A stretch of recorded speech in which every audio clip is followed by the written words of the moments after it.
Definisi interaksi sosial. Interaksi sosial adalah proses saling mempengaruhi dalam hubungan timbal balik antara individu dengan individu, individu dengan suatu kelompok dengan kelompok lain. Jadi, interaksi sosial adalah proses di mana orang-orang yang menjalin kontak dan berkomunikasi saling mempengaruhi dalam pikiran dan tindakan. Interaksi sosial terjadi antara individu dengan individu, antara individu dengan kelompok, dan antara kelompok dengan kelompok. Yang terpenting dalam interaksi sosial adalah pengaruh timbal balik. Interaksi sosial tidak mungkin terjadi apabila tidak memenuhi syarat, yaitu kontak dan komunikasi. Macam-macam interaksi sosial.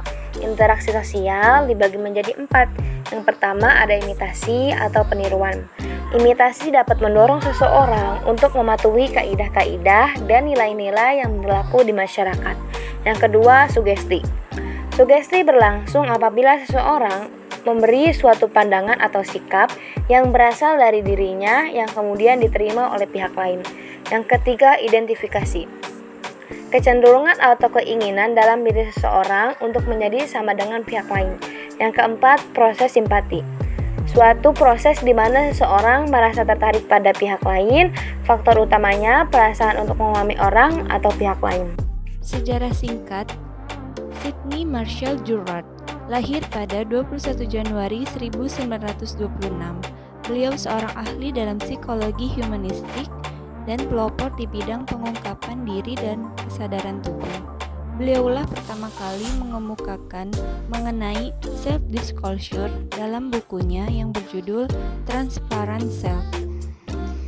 Menurut De Vito menyebutkan bahwa makna dari self-disclosure adalah suatu bentuk komunikasi saat dimana seseorang menyampaikan informasi tentang dirinya yang biasanya ia simpan atau sembunyikan. Asumsi dasar dari self-disclosure ini yaitu: 1. Hanya berlaku apabila informasi yang diungkapkan tidak diketahui oleh orang lain.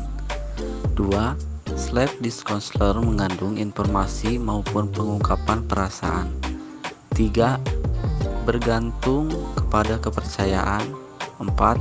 Self-disclosure merupakan tindakan dalam komunikasi interpersonal. Tingkatan self-disclosure.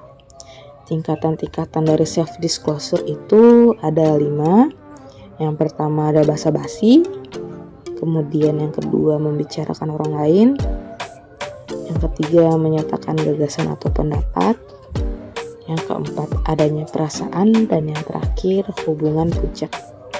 Selanjutnya ada faktor-faktor self-disclosure.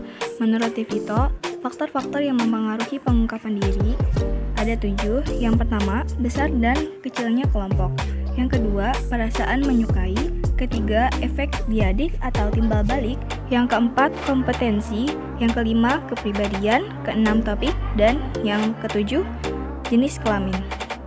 Contoh self-disclosure adalah pikiran, perasaan, aspirasi, tujuan, kegagalan, kejayaan, ketakutan, mimpi, kesuksesan, kebencian, hal yang menjadi favorit bagi seseorang yang melakukan self-disclosure tersebut.